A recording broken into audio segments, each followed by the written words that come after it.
los pueblos que la amarran y no la dejan andar, libre como el viento.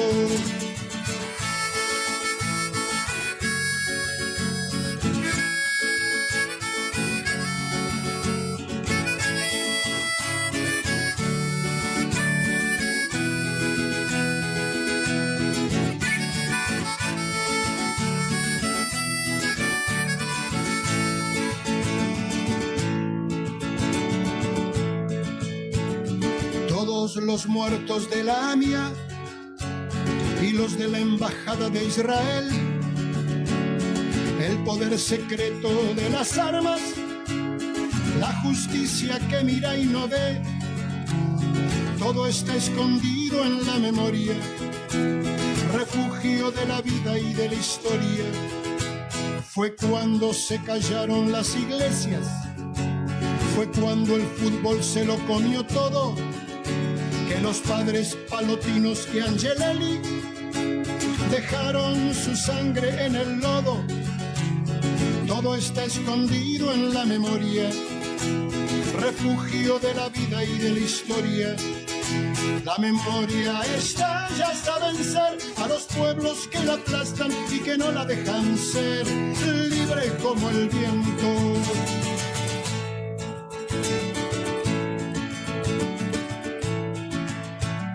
La bala Chico Méndez en Brasil, 150.000 guatemaltecos, los mineros que enfrentan al fusil, represión estudiantil en México, todo está cargado en la memoria, arma de la vida y de la historia. América con almas destruidas, los chicos que mata el escuadrón, suplicio de Mujica por las villas, dignidad de Rodolfo Walsh, todo está cargado en la memoria, arma de la vida y de la historia. La memoria apunta hasta matar a los pueblos que la callan y no la dejan volar, libre como el viento.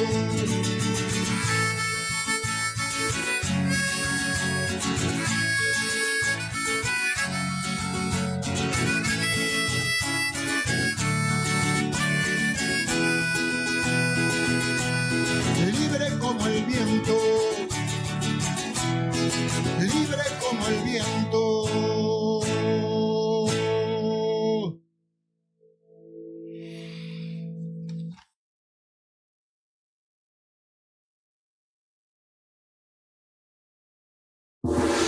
¿Querés arrancar la mañana bien informado? ¡Rompelo! Infosiberia, las noticias en tu celular. Manda un mensaje de WhatsApp al 1128679078 y recibilo gratis todas las mañanas. Vos sos la única que me hace feliz cuando nadie te dice la verdad. Infosiberia, las noticias en tu celular. Agita, agita, no seas como los demás. Manda un mensaje de WhatsApp y recibilo gratis todas las mañanas. Nuestra maestra Eve de Bonafini. En Caput nos enseñó a pelear. pasan cosas. Amado Vudú. ¿Quién puede decir que nuestra democracia tiene padre cuando en realidad lo que tiene es madres? Las madres de nuestra democracia son las madres de la Plaza de Mayo, la madre de nuestra democracia es Eve de Bonafini. Ningún padre. Dora Barrancos. Ella era muy barroca. Creo que había una onda, una ternura. Ulises Gorini. No era políticamente incorrecta, era plebeya, hablando de los otros modales, de ese correr los límites de lo posible, de lo que se podía decir, de lo que se podía hacer. Era una profunda revolucionaria.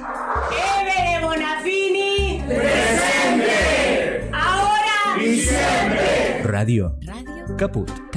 Eve le dio mucho amor a Radio Caput. Esas cosas. Soy muy tímida. Ok.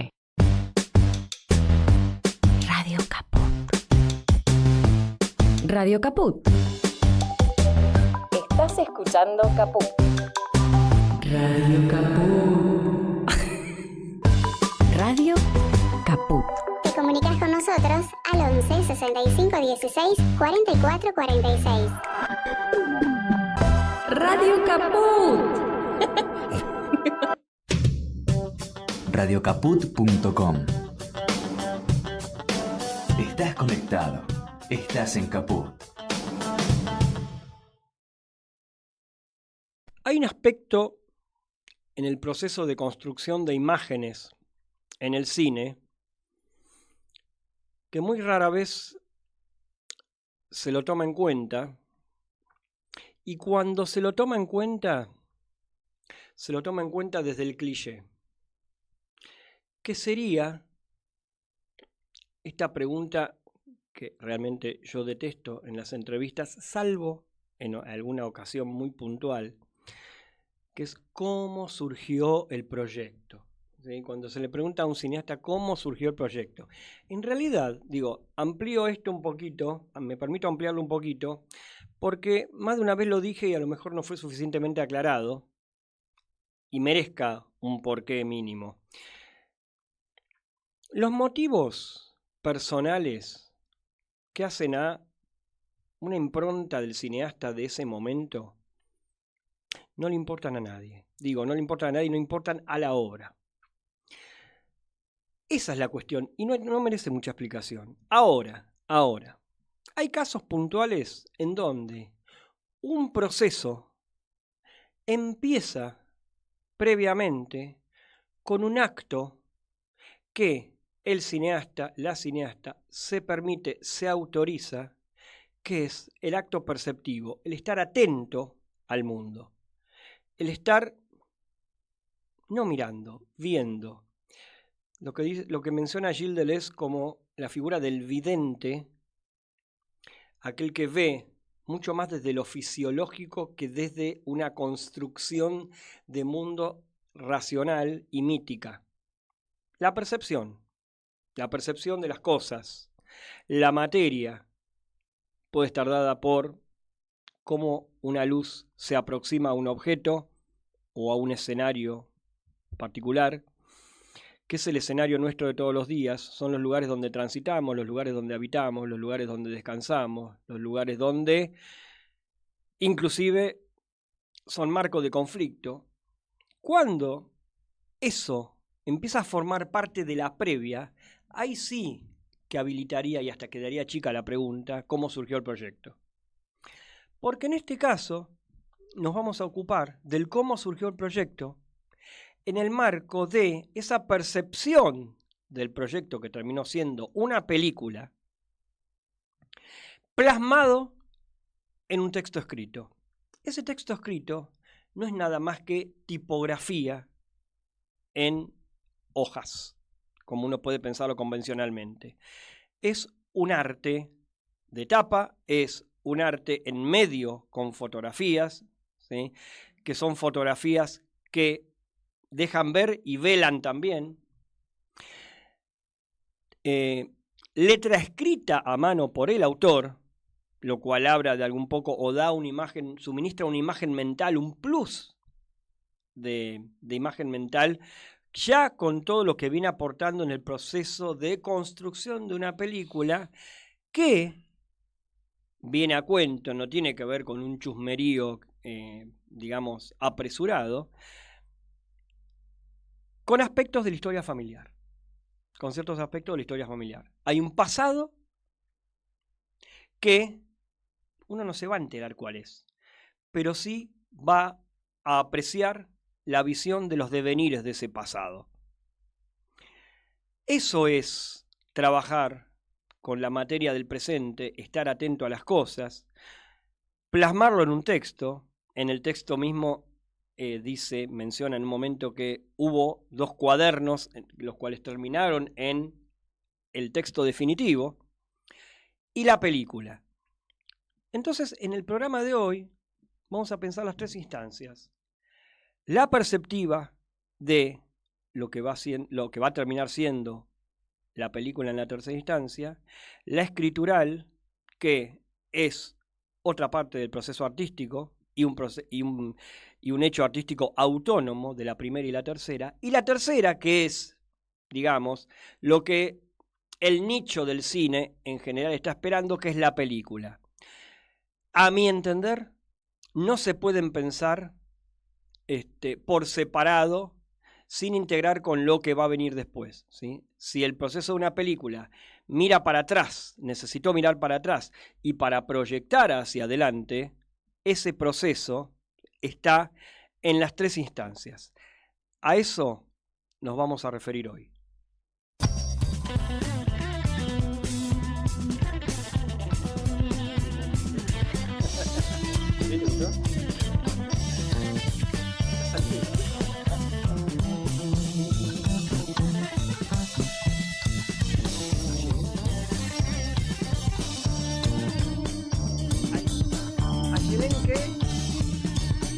Ayelen Mancilla.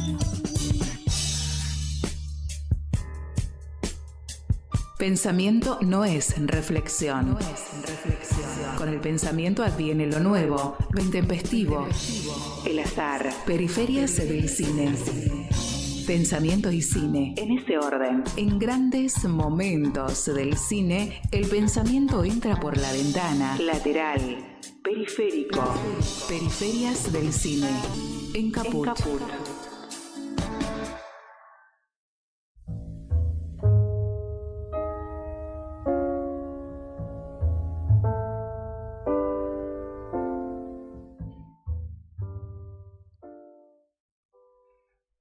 Muy buenas noches, esto es Periferias del Cine. Mi nombre es Luis Frank y aprovecho para saludar a la operadora. Hoy tenemos una operadora que creo que vino para quedarse, Ayelen Mancilla. Gracias por estar ahí, Ayelen. Feliz debut en Periferias del Cine. Bueno, van conociendo a través de Periferias del Cine y los otros programas a los operadores de Radio Caput, que ni hablar que Ayelen todavía quizá no lo sepa, o creo que me dijo que vio algún programa mío y sabe que yo de algún modo tironeo, integro a veces al operador, operadora, a la... Sí, no te preocupes, me está avisando un problema técnico que tenemos acá. Una pregunta, Ayelen, mirá cómo te la hago al aire. ¿Esto es lo que se ve ahora? Bueno, vamos a tratar de que no sea así. Bueno, no hay problema. Vamos a hablar un poco de esto que veníamos mencionando en la introducción, presentando a quien ya vino bastante al programa, ya digamos es una especie de... ¿Cómo te podemos llamar? De visita. No, de visita, no, ya no es una visita, es una mera visita. ¿Sí? ¿Qué es esto? Una visita... ¿Oportuna? No. Vos ya podés entrar sin llamar a la puerta. Sí, puedo pasar. Podés pasar directamente. Un lunes pregunto por Luis Frank. Ahí está. La voz que acaban de escuchar es de Gustavo Fontán, realizador, docente, licenciado en Letras por la UBA, guionista. ¿Me falta algo? Nada. ¿Nada? Nada. Sos un humilde. No. Bueno, Gustavo, muchas gracias por estar acá. No, por favor, un gusto siempre. Bueno, para mí también. La verdad que, como te decía hace un rato en la previa, no me acuerdo si te lo dije hoy o lo pensé. Ahora, viste, parece una de tus películas esto. Vestís el programa. Te agradezco. Intentaremos hacerlo en conjunto. Bien.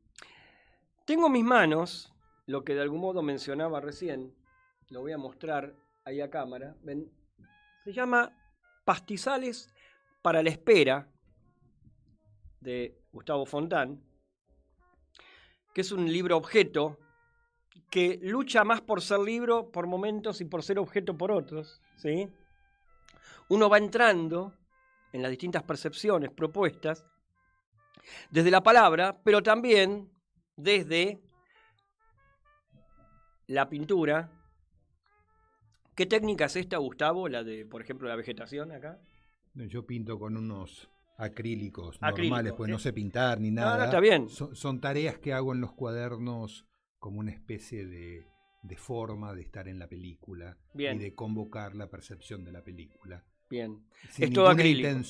sin ninguna intención de transformarse en nada más que eso que está en los cuadernos. Bueno, pero esto forma parte, ven, quienes están en YouTube lo pueden ver perfectamente, de el proceso del libro objeto. O sea, hay algo donde digo, la palabra se interrumpe, viene esto. Inevitablemente uno no puede pasar esto y pasar a la palabra, no se puede hacer el canchero ahí. No. ¿Sí? Entonces, bueno, y después viene una fotografía, entonces uno se va encontrando con lenguajes integrados. Con un lenguaje integrado que termina siendo un concepto en el libro. El libro, como lo mencionaba antes, se dimensiona en relación a el proceso de construcción de una imagen potente, que es la de un viaje, que de algún modo quienes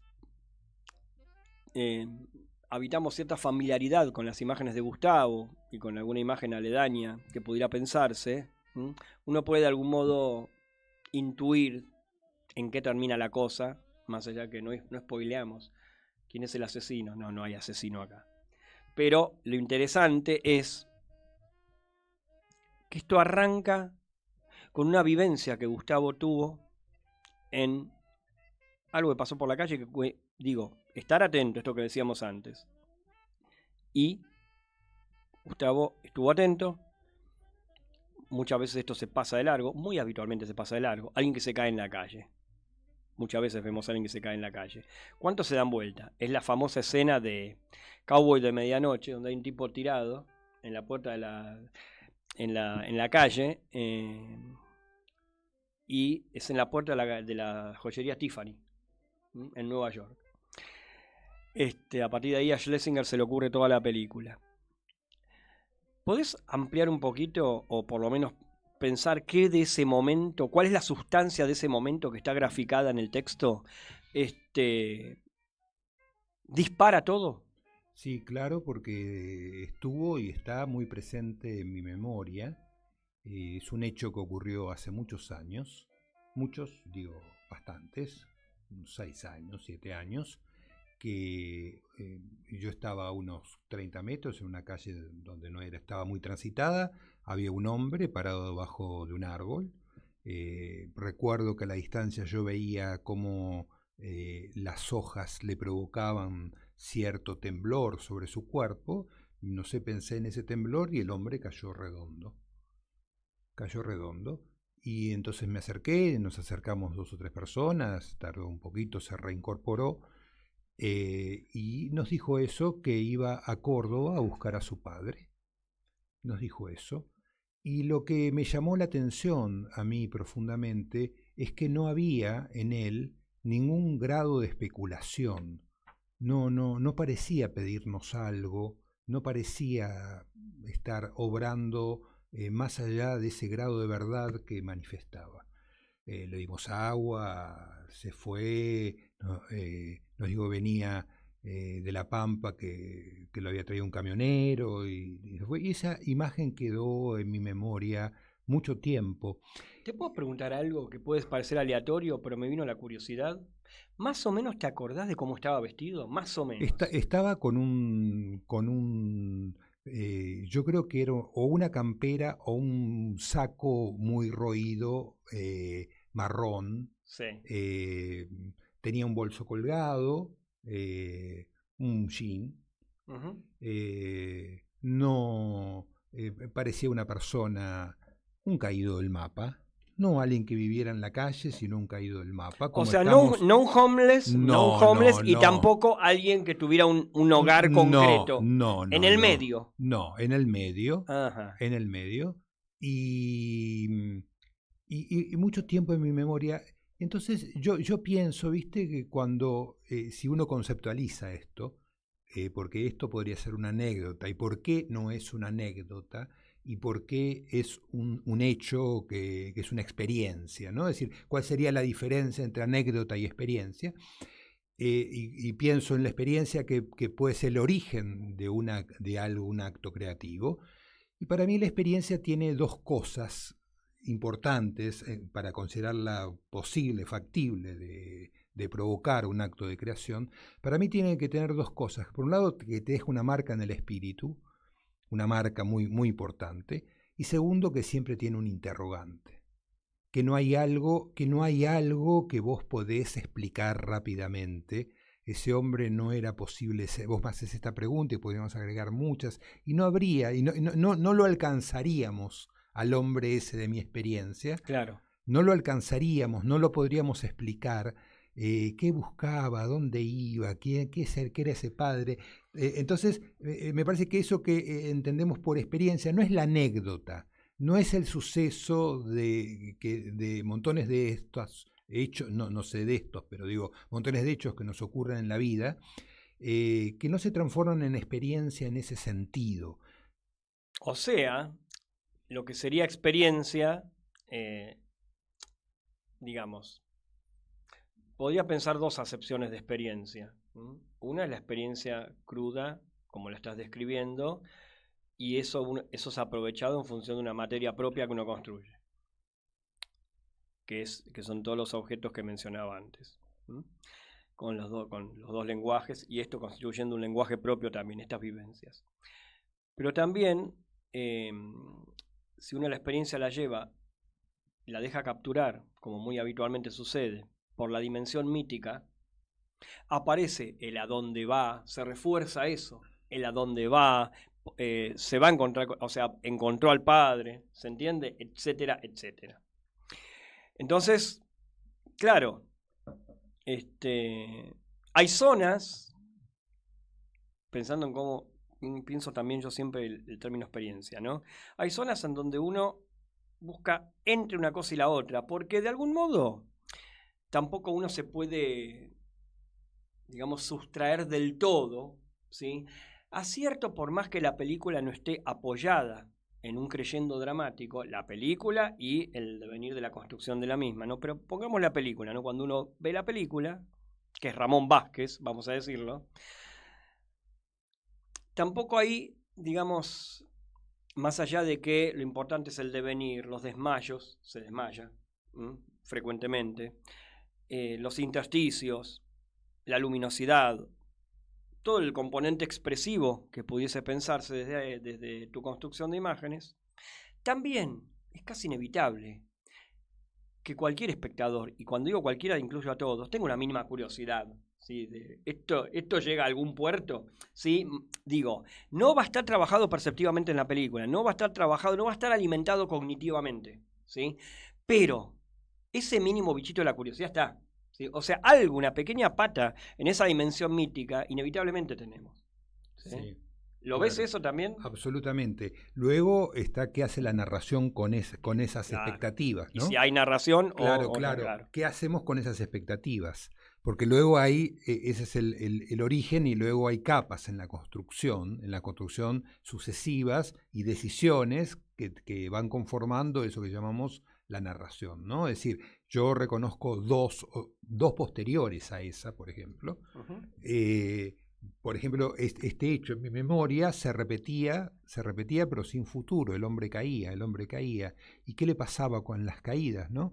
Hasta que se murió mi padre, y yo durante 2 o 3 noches tuve una experiencia de que dormía y alguien estaba a mi espalda y que me rozaba, y yo quería despertarme y no podía.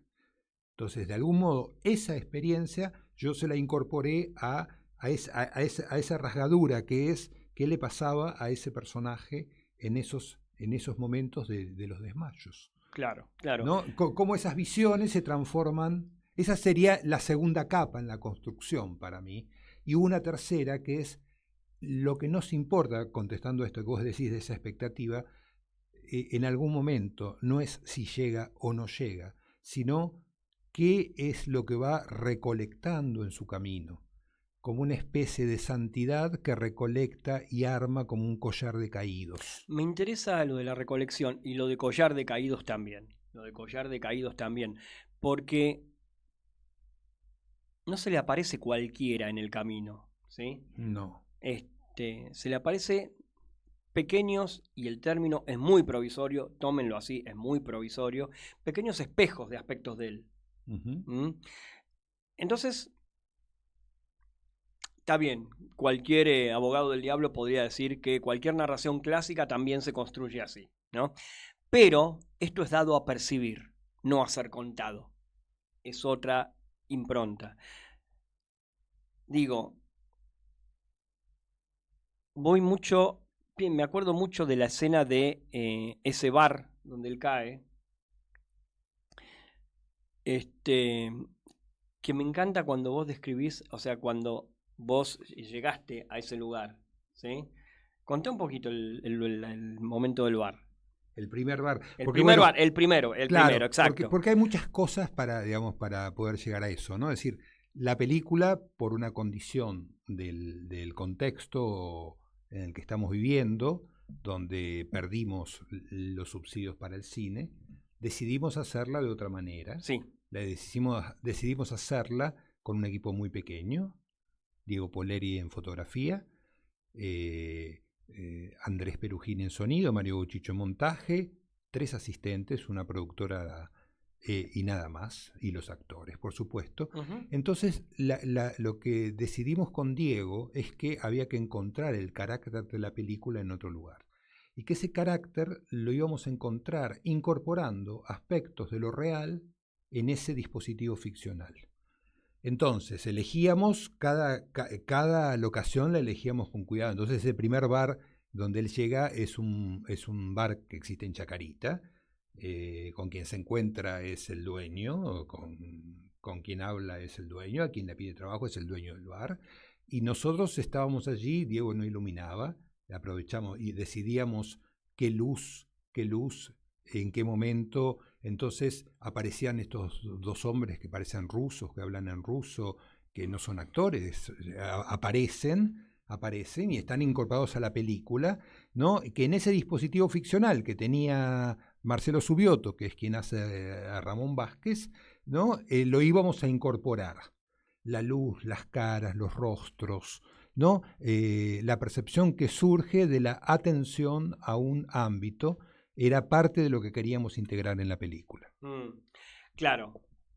Se me ocurre una pregunta medio por la ventana, y pensando en el programa anterior, estuvimos charlando con Pablo Piedras sobre un trabajo de él muy interesante que menciona algo muy puntual y que es para investigarlo más. Él me mencionaba que eso está planteado y es para investigarlo más, digamos, específicamente en cada obra, en cómo las condiciones en las que se trabaja, cómo empezó a trabajar mucho del llamado, en su momento el llamado nuevo cine argentino, el último, ¿no? La última camada, la de este siglo. Sí.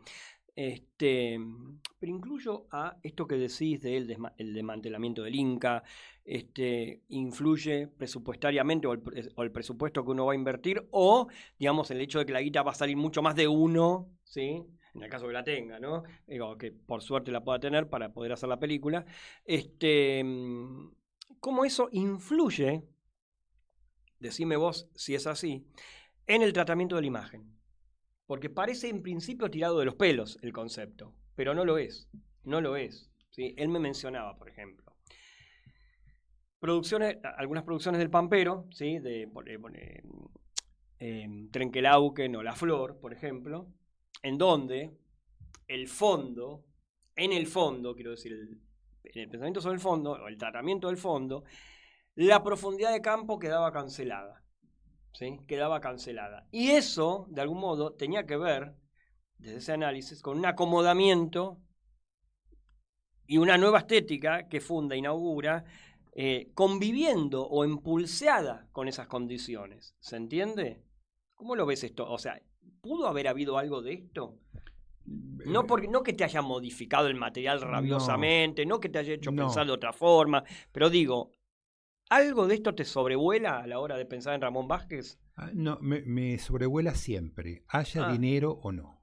Bien. ¿En qué sentido? Yo lo que creo que no hay forma a priori. Es decir, cuando hablo forma, hablo de tratamiento de la imagen, tratamiento del sonido, tratamiento del montaje, que no existe, que hay que encontrar el lenguaje propio que esa película necesita y no puede haber condicionamientos. Entonces, lo que luchamos, supongo que cuando hay mucho dinero, cada vez es peor, contra los a priori, contra los mandatos. El mandato de la transparencia, el mandato de la perfección, de que todo suene. Y a veces nos equivocamos cuando hacemos películas que podemos llamar de batalla y queriendo hacer un sonido de Hollywood, ¿no? Creo que el proyecto tiene que tener una coherencia y tiene que encontrar el carácter en otro lugar y no en la obediencia. Precisamente. Eso es así. Es así, claro, porque vos mismo mencionás que el equipo con el que trabajaste es más reducido de lo que habías pensado en principio, qué sé yo. Bueno, entonces de algún modo de ahí se desprendía como un pensamiento en voz alta. Claro, ¿no? Pero esto para mí no es una... Porque podría haber hecho Diego una imagen similar a la del mandato, aunque seamos 3. No importa, no es una cuestión de dinero. ¿La del mandato vos te referís a lo que yo mencionaba, por ejemplo, con la profundidad de campo? Por ejemplo, bien delineada. Por ejemplo, o los contornos absolutamente definidos, la imagen que es como un fuego de artificio, la imagen que no esconde nada. Aclaramos que vos en general trabajás así, o sea, de este lugar, por esas texturas, pero digo, si se te ocurre que en Ramón Vázquez pudo haber habido en otra idea de cámara o en otro, algo de esto, ¿sí? Vos decís que no. No ligado a las condiciones. Bien, hubo sí en la construcción de la imagen, sí. La diferencia está en el permiso de la incorporación de lo real como condición.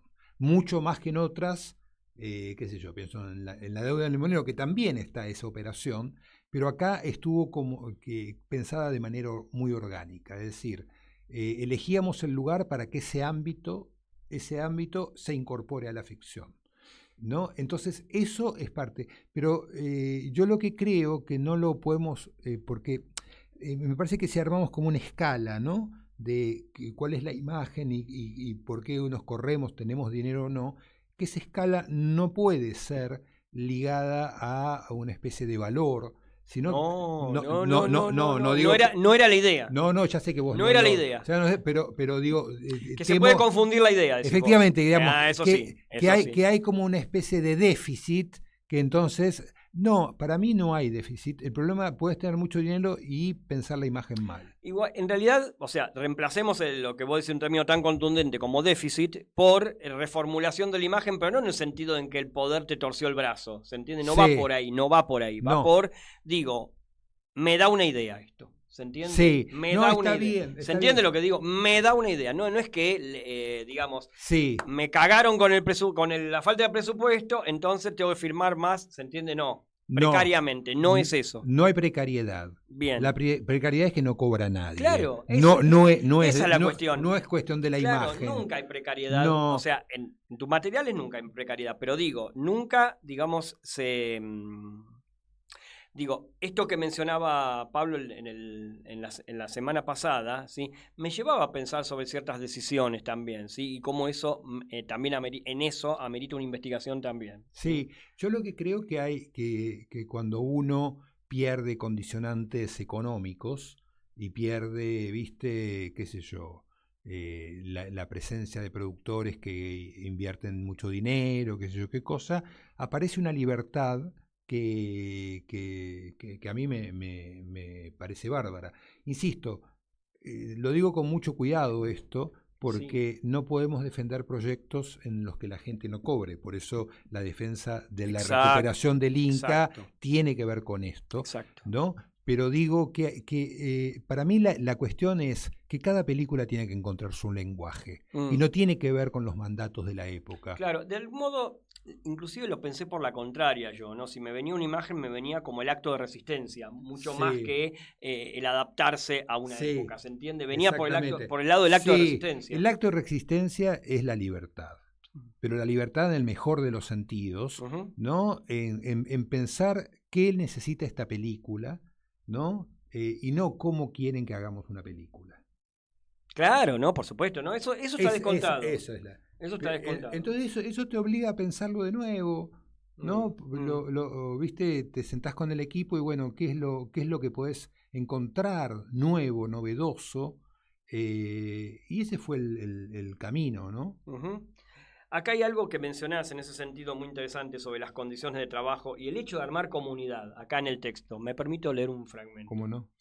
Para filmar la nueva escena, Marcelo dispone de un sintético dispositivo ficcional. En la puerta de la parrilla cuenta la plata que tiene. Marcelo Subioto, el actor, el protagonista. Entra y pide un sándwich. Come. Se lava la cara en el baño. Le cuenta al dueño, que también se llama Ramón, que va a Soto a ver a su padre. Pide trabajo por un día. Limpia los pisos. Ese dispositivo debe entrar en contacto con el ámbito, con el mundo real, para que la imagen surja de esta alquimia. Marcelo estará receptivo a lo que suceda. El dueño tuvo desde el comienzo la mayor predisposición.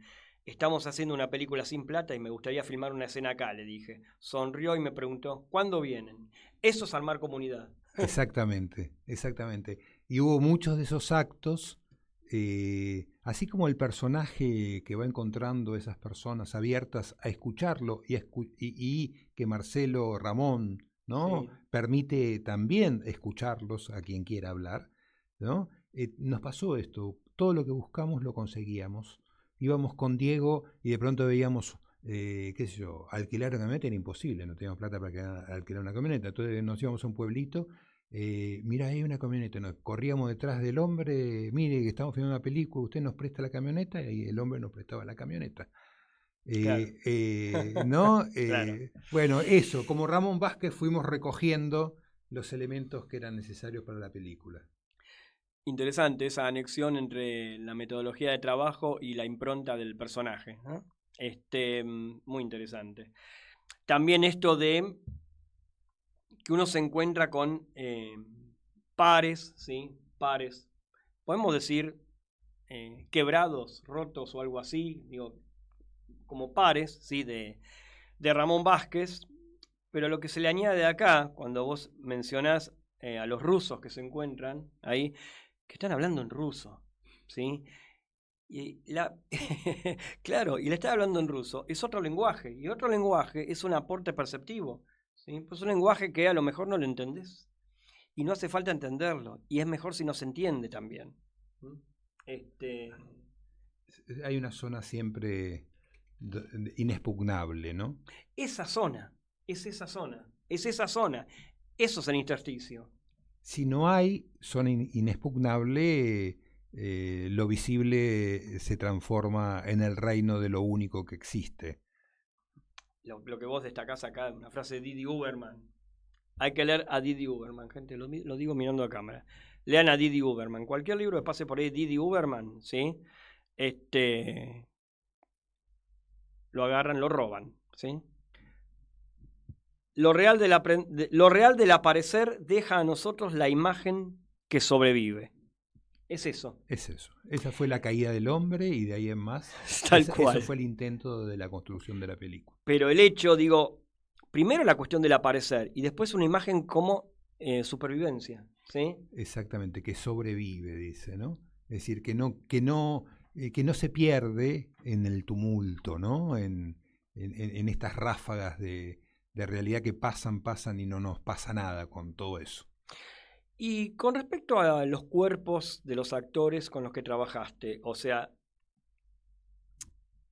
¿cómo es el trabajo? En este sentido, vos trabajás con dos actores que, en este momento, si los mencionamos, extensivamente se conocen quiénes son, más allá de que hay otros actores en la película, pero vamos a mencionar a el protagonista Marcelo Subioto y también está Luis Siembroski, ¿sí? Tomo a ellos dos como pilar, ¿no? Después, si me querés mencionar algún otro aspecto de la marcación, fantástico, de la marcación en general, ¿no?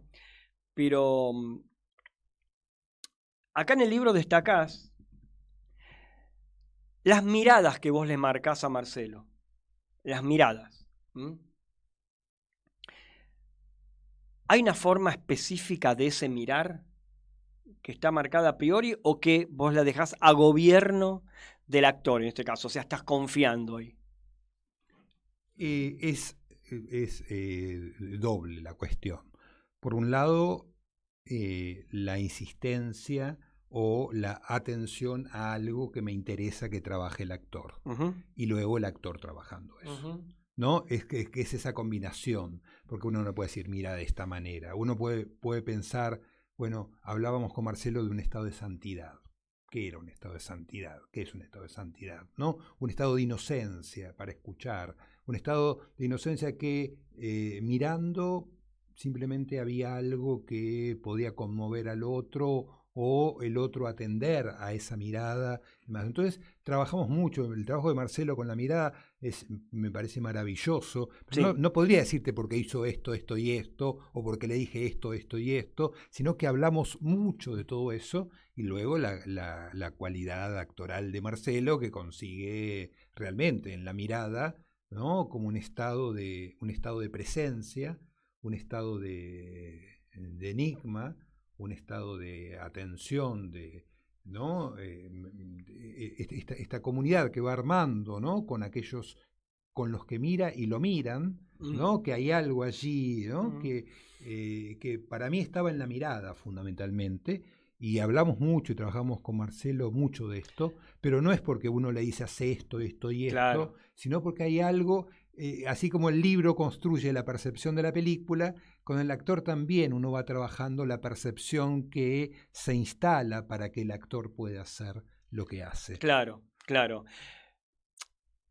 Entonces leo ahí que ya hay una confianza en este cuerpo de Marcelo Subioto al que no le tenés que explicar demasiado, digamos, y confías en ese resultado. Sí, por supuesto hay que trabajar porque el actor necesita que lo dirijan. Sí, claro. Cuando digo que lo dirijan, no es que haga esto, es la acción no, indicada. ¿No? Mínimos anclajes. ¿Dónde está para vos? ¿No? ¿Dónde está para vos? ¿Qué es lo que hay que trabajar? Y hablamos mucho de esto, y él me mandaba audios, y nos acordábamos de cosas, ya no recuerdo bien. qué, y él me decía tal cosa, y él me hablaba de la santidad, y hablamos de la santidad. Y yo le decía, bueno, pero él escucha los árboles. ¿Qué escucha los árboles? ¿Por qué se desmaya mirando los árboles?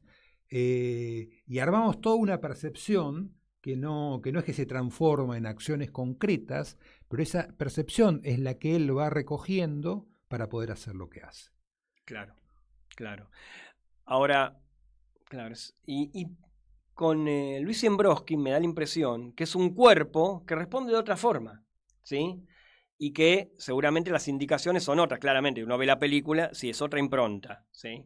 Pero tampoco a este otro tipo, él se lo encuentra en su camino, algo estoy adelantando, de casualidad, entre comillas, ¿sí? Sí, es azaroso en la película, ¿sí? Pero me interesaría pensar la película a mí, por ejemplo, como si Ramón Vázquez se hubiera encontrado más gente en el camino, mucha más, pero lo más pregnantes son estos que vos destacás. Esto podía haber ocurrido tranquilamente. Absolutamente. ¿Sí? Absolutamente. Otros que le planteen algo más narrativo, más, ¿se entiende? Sí, hubo otros rotos. Otro, claro, pero me refiero. Otro tipo de persona. Decís, claro, pero la película es una biopsia de ese viaje, sí, no es el viaje completo. No, claro. ¿Se entiende? Claro. Toda película es un recorte. Sí, toda película es un recorte, y acá el recorte tiene que ver con los encuentros, con esos encuentros. Probablemente, así como ese hombre caído, dos nos acercamos y otros pasaron, ¿no? La película habla de esas dos personas que se acercaron, no de los que pasaron. Hay que aclarar que el director hace un cameo y hace de sí mismo ahí, porque es uno de los que lo levantan en la película. Absolutamente. Por supuesto se puede haber encontrado con otros, ¿no? Pero me refiero que esos otros no eran relevantes para esta cámara, para esta historia, a eso me refiero. No, para nada. Ahí está. Para nada, no nos interesaban. Nos interesaban estas personas, nos interesaba esa chica muda. La chica muda, perfecto. Que también va a ver a su padre y que de pronto conecta con algo con él, y ese abrazo final que surge entre él y ella, ¿no? Esa es la película. Ahí no está. La posibilidad de ese abrazo. Esos huecos, digo, esas inorganicidades, una muda, el que se desmaya, ¿sí? Los que hablan en ruso, ¿sí? Sí, bueno. ¿Se entiende? O sea, esto, sí. Anomalías, ¿sí? Desencuentros que son un encuentro. Sí, en una conciencia de que en este mundo y en esta actualidad estamos también todos un poco rotos, por lo menos las personas sensibles. Es que es una postal de época esto, o sea, de algún modo es esto, estamos arrojados al mundo. Sí, y que somos débiles en ese mundo, y que somos imperfectos, y que nos duelen las cosas, pero no de manera solamente argumental, sino perceptiva y sensiblemente. Me permito, con lo que vos decís, una reflexión haciendo las 21:49, que es que quizás siempre fuimos débiles, el tema es que ahora está mucho más en carne viva y no podemos escapar a eso, a ver eso. Sí, es propio de la condición humana, a veces creemos, ¿no? Tenemos que triunfar, el paradigma del éxito es brutal, hace estragos. Es que está abolida la idea de hoy, precisamente en esta era, no es en esta era, tampoco la hagamos tan extensiva, en este momento, ¿sí? Está abolida, o tratan de que esté abolida la idea de que si vos te esforzás, si la idea clásica del capitalismo está abolida, que si vos te esforzás y vas a lograr en la vida tal cosa, así como si esto fuera una narratividad mítica, ¿sí? Absolutamente. Está abolido porque, nada, no tengo que explicar demasiado de esto. ¿Sí? No, claro, no, la mayoría no somos esos héroes. Digamos, hay héroes menores. Para mí Ramón Vázquez es un héroe, claro, ¿no? Pero no como el héroe clásico que alcanza todos sus objetivos, sino que alcanza esto, la posibilidad humana de relacionarse con otro, aunque sea en un encuentro fugaz. Hay algo en la marcación, no en la marcación, en el cuerpo de Marcelo, que el rostro también es cuerpo, Recién hace un rato estabas mencionando algo, o sea, decía que esto de, ya no me acuerdo si me lo dijiste o si está en el texto, de abolir o trabajar esta cuestión de la transparencia tan habitual y tradicional, ¿sí? Y hay una opacidad en determinados momentos de él, ¿sí? Una opacidad interesante, que es la apertura a múltiples sentidos, de algún modo, ¿sí? El primero que lo recibe en la casa, por ejemplo. Ahí yo veo uno de los momentos más opacos del personaje, donde esa mirada lo está mirando al muchacho que habla. No me acuerdo si tiene nombre ese personaje, te soy honesto, el del muchacho. Lo está mirando, el pibe habla, ¿sí? Y esa mirada no la puedo discernir, no la puedo terminar de articular desde el relato, ¿se entiende? O sea, ese momento, me acuerdo de ese momento puntual, ¿sí? Y eso es un trabajo con la opacidad de él. No me importa para nada, te soy honesto, si eso es buscado o no, si es consciente. Si el director lo pensó, cierro comillas, ¿se entiende? Pero digo, eso ocurre. Claro, porque creo que lo importante ahí es no ir acto por acto, porque sería, uno no trabaja así, ni el actor, no es ahora esto por esto. Claro. Sí, lo que creo, y esto también hablamos mucho siempre con los actores y con el equipo, que la opacidad que hay en la experiencia original, uno no hace un relato para explicar y develar lo que era enigma en la experiencia original, sino para narrar con ella. Entonces, Marcelo no podía de ninguna manera explicitar lo que le pasa, y como todo un pasado de lo que vamos sabiendo cosas, pero hay como todo un espesor en Marcelo que no podía ser explicado, develado y demás, ¿no? Y que eso es lo que lo sostiene como potencia narrativa, ¿no? Eso es lo que sostiene el personaje en esa potencia narrativa, es decir, ese no saber, esto que vos te preguntás, ¿por qué mira así? ¿Por qué mira así? Es que cuando yo me lo preguntaba, en un momento, inmediatamente o casi inmediatamente, ya entrenado en tus imágenes, dije, yo tengo que desistir de esa pregunta. Exactamente. No, pero no tenés que desistir de la percepción que te provoca eso, y ahí y vos estás muy entrenado, no por mis películas, sino porque sos... Eso mencionaba, claro, la multiplicidad. Exactamente. ¿Sí? Lo que no podemos hacer es, hay que ver lo que está ahí, y qué es lo que nos pasa con lo que está ahí. y que lo que es enigmático no reclama, no puede tener explicaciones. Las preguntas, cuando ese hombre se cayó, yo me hice preguntas. Uno se hace preguntas, pero lo que sobrevive es la experiencia. Claro. Es la experiencia. Esa experiencia, esa marca que siempre es enigmática. También hay que decir que, a ver, ¿cómo decirlo? De algún modo vos, en general, tenés una amabilidad interesante con los personajes que de algún modo uno lo deja compensado desde estas cuestiones perceptivas. Porque, por ejemplo, tomemos el caso de una novela como El extranjero, de Camus, ¿sí? También hay una dimensión de extrañamiento, de opacidad entre las cosas, ¿sí? de una ausencia de conciencia del mundo, ¿sí? Del hecho del absurdo, ¿sí? Hay un montón de cuestiones ahí trabajadas en relación a ese personaje, ¿sí?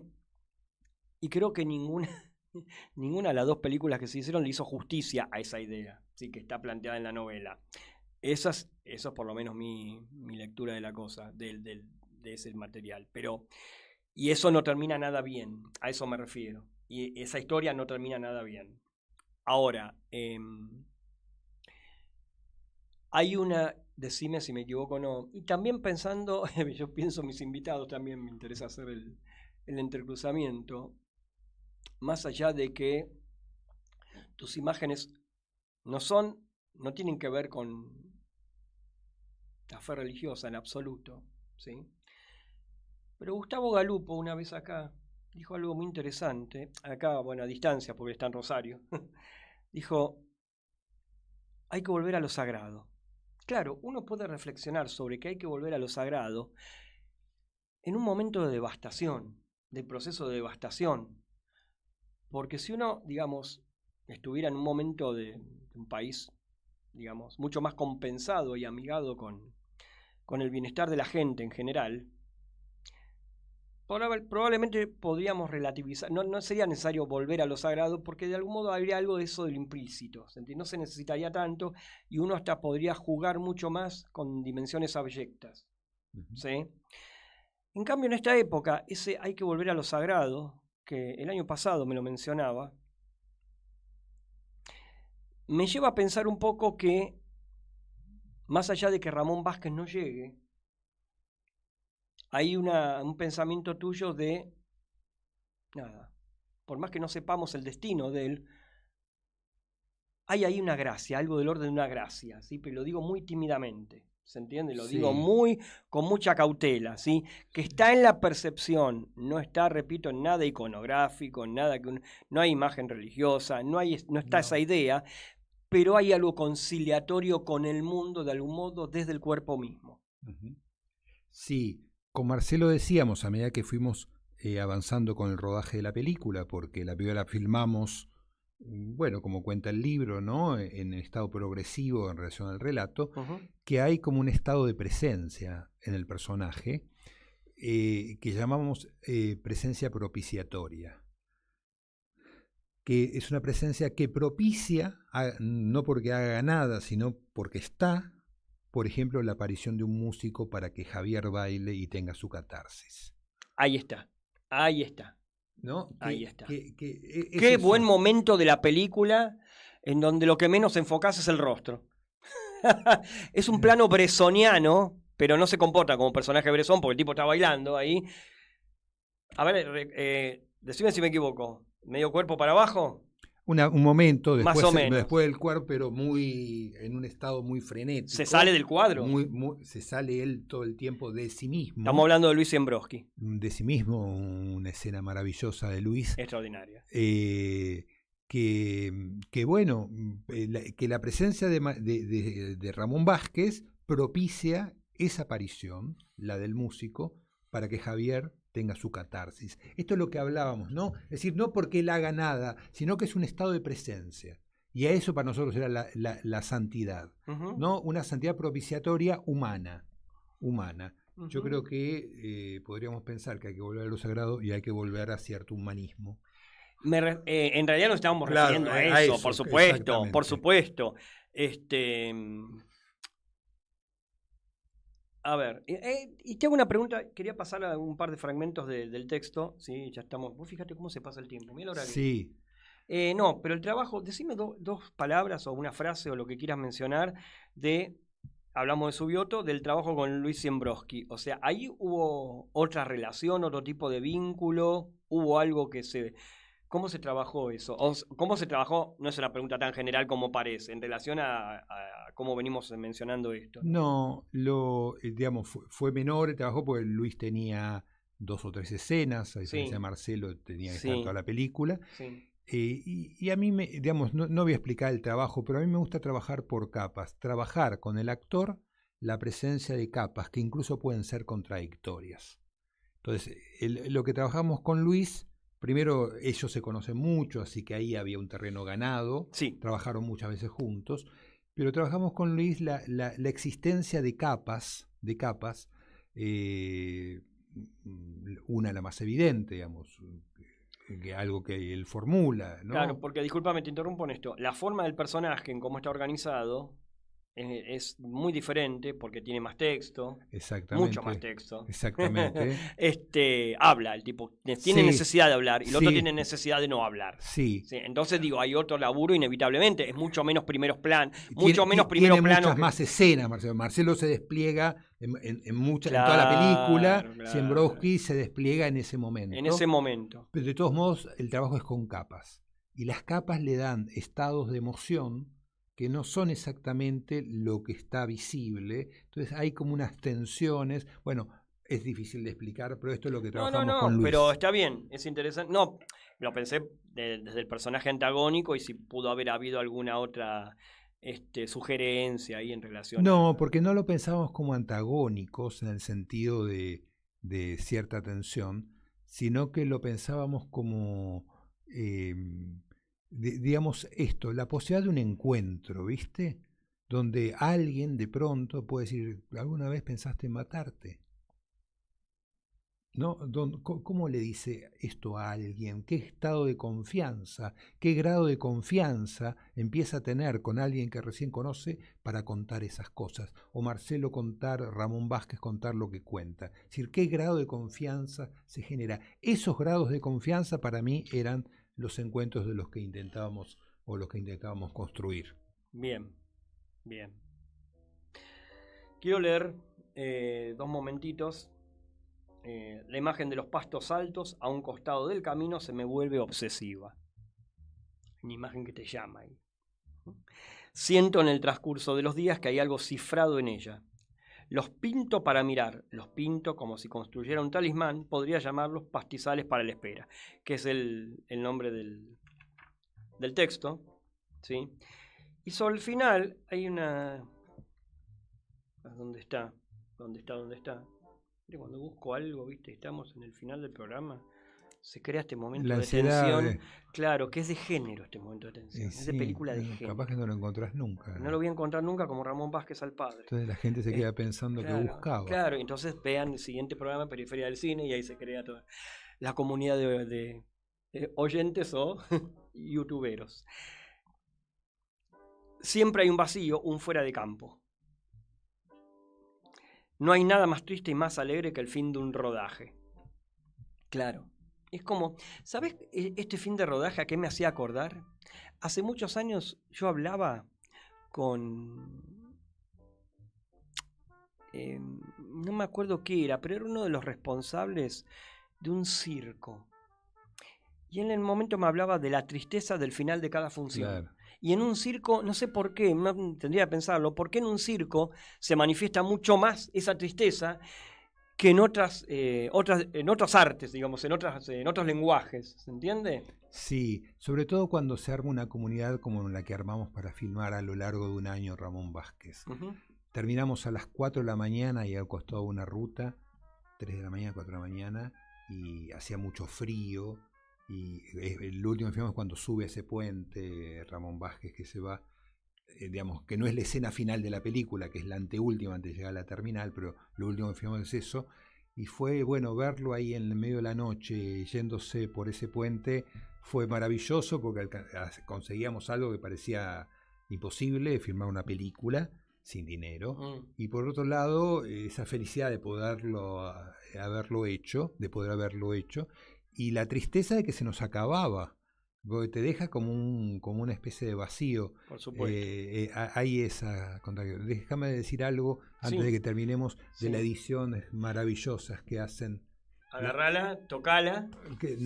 El agradecimiento a Cielo Invertido, que es una editorial de Córdoba, que publicó antes un libro anterior mío que se llama Cuadernos de Merodeo, y que ahora hicieron estos pastizales para la espera, que es maravilloso. Flavia Rojas y Dolo González. Gran trabajo hicieron, gran trabajo. ¿Cuándo vemos Ramón Vázquez? ¿Qué viaje tiene Ramón Vázquez? Más allá del viaje de Ramón Vázquez en la película estamos hablando. Bueno, la semana que viene se estrena en Film Marseille, en Marsella, en el Festival de Marsella, y ahí irá una serie de festivales y la esperanza o el plan de que se estrene en la Argentina en próximo marzo. Perfecto. Bueno, entonces vamos a tener que esperar acá en Argentina para el próximo marzo. Sí, puede haber proyecciones, pero el estreno que quede en una sala y eso. Perfecto, antes. Perfecto. Bueno, no tenemos que esperar tanto, no es tampoco, tan terrible. Está ahí nomás. ¿Vos qué opinás, Ayelen? Nada. ¿No opina? Que no es tan terrible. Bueno, Ayelen Mancilla, muchísimas gracias por tu operación técnica. Y ¿cómo? No, por favor. No pasa nada. Por favor. Se solucionó después, así que ningún problema. ¿Sí? Lo único que estábamos ahí congelados en la cámara y hacía frío, literalmente congelados. Gustavo Fontán, muchísimas gracias. Nos quedó una hora más para charlar, pero bueno. Pasaré cualquier día y toco la puerta. Siempre tendremos tiempo. Nos encontramos la semana que viene con más Periferias del Cine. Hasta la próxima.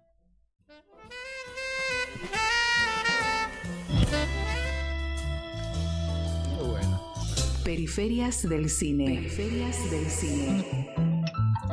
En Caput.